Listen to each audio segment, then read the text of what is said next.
Welcome to a journey through time, where we uncover the dark and eerie practices of ancient tribes known for cannibalism.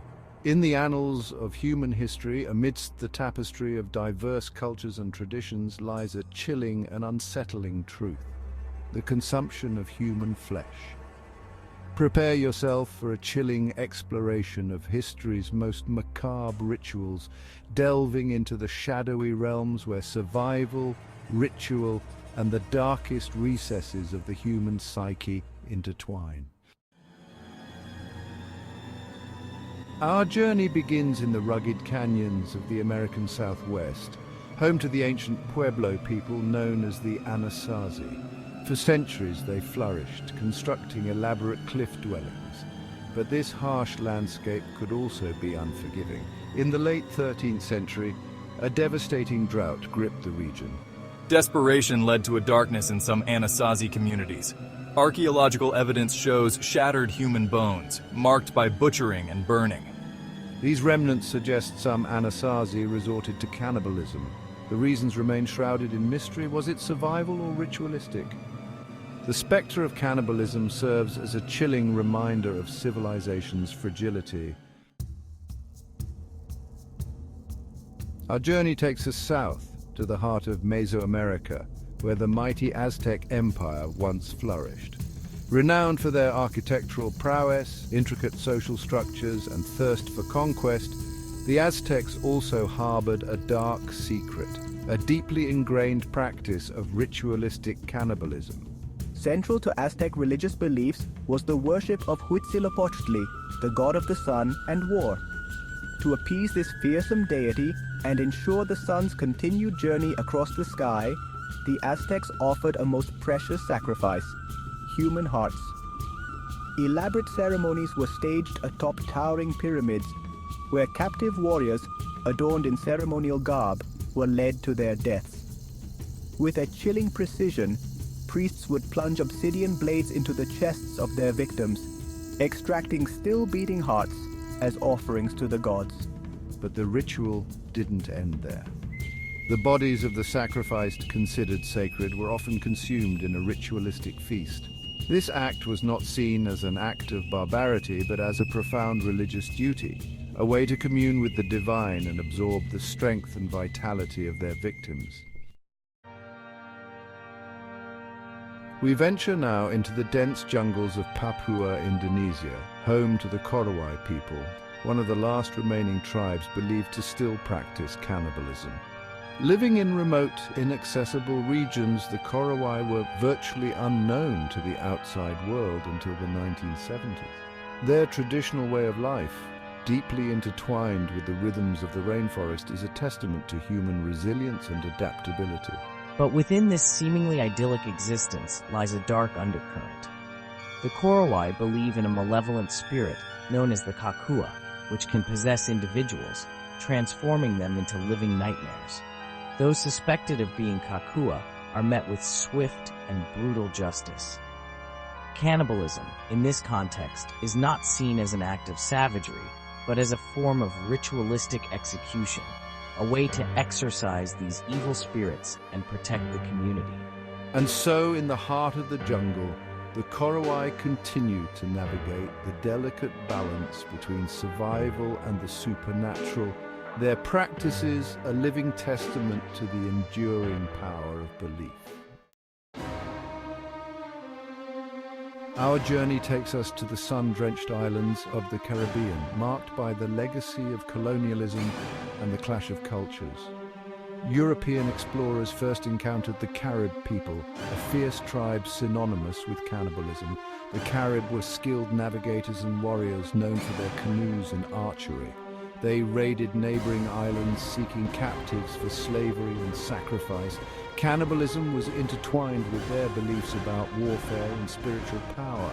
This practice instilled terror in their enemies, both indigenous and European. The arrival of Columbus marked a turning point in Caribbean history.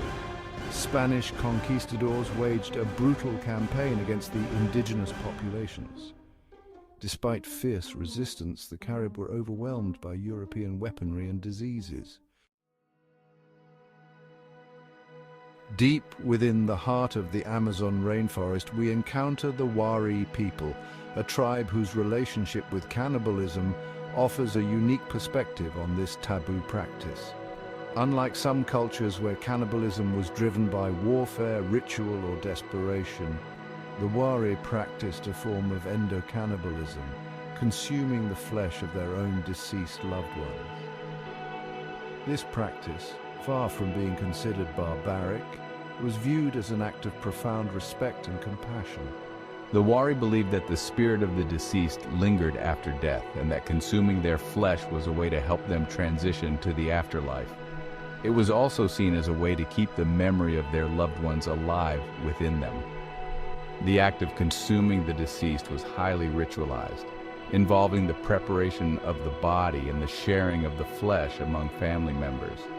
It was a deeply emotional and spiritual experience, a way for the Wari to confront death and celebrate the lives of those they had lost. Our exploration of cannibalism takes a somber turn as we journey to the highlands of Papua New Guinea, home to the Fore people. Here, in this remote corner of the world, a unique form of cannibalism, driven by grief and tradition, would have devastating consequences. The Fore practiced a form of mortuary cannibalism known as transumption. When a loved one died, particularly women and children, family members would consume their remains, believing that this act would keep their spirit alive. However, this seemingly compassionate practice had a dark side.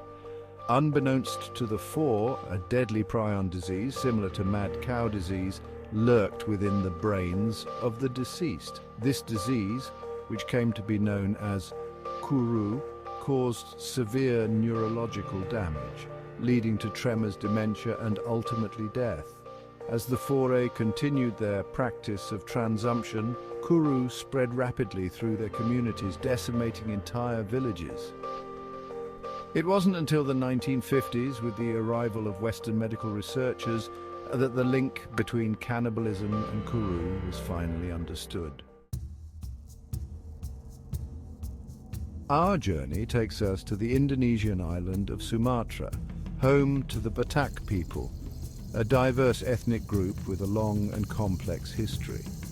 While the Batak are known for their rich cultural traditions, including their distinctive architecture, music and weaving, they also have a dark past marked by ritualistic cannibalism.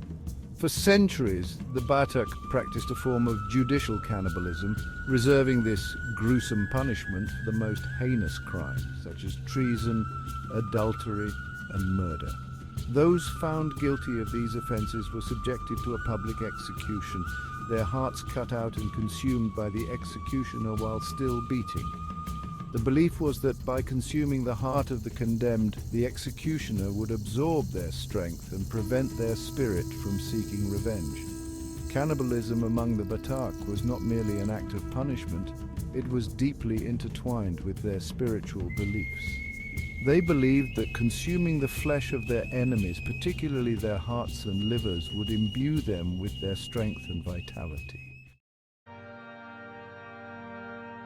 Our exploration of cannibalism takes us to the banks of the sacred Ganges River in India, where we encounter the Aghori, a reclusive sect of Hindu ascetics known for their extreme rituals. The Aghori are shrouded in mystery and often feared by mainstream Hindu society. They reject the material world and embrace death and decay as part of their spiritual practice. Central to Aghori beliefs is the consumption of human remains, a practice that sets us apart. We believe that by consuming the flesh of the deceased, we can absorb their spiritual energy. While our practices may seem shocking, they are deeply rooted in our beliefs about life, death, and spiritual liberation. Our journey takes us to the remote swamps of Papua, Indonesia, home to the Asmat people, renowned for their intricate wood carvings and fearsome reputation as headhunters. For centuries, the Asmat were feared for their raids, seeking heads to honor their ancestors and prove their manhood. They believed the head contained the soul and life force, absorbing strength by taking an enemy's head. Head hunting was deeply intertwined with Asmat's spiritual beliefs and social structure. It was a rite of passage for young men, proving their courage and earning their place in society. Thank you for joining us on this dark journey through history. From the arid canyons of the American Southwest to the remote swamps of Papua New Guinea, we have explored the chilling practice of cannibalism in its various forms. Remember, the past holds many secrets, some more chilling than others. But by confronting these dark chapters of human history, we can gain a deeper understanding of the complexities of human nature and the enduring power of belief. Subscribe for more intriguing tales from the annals of time.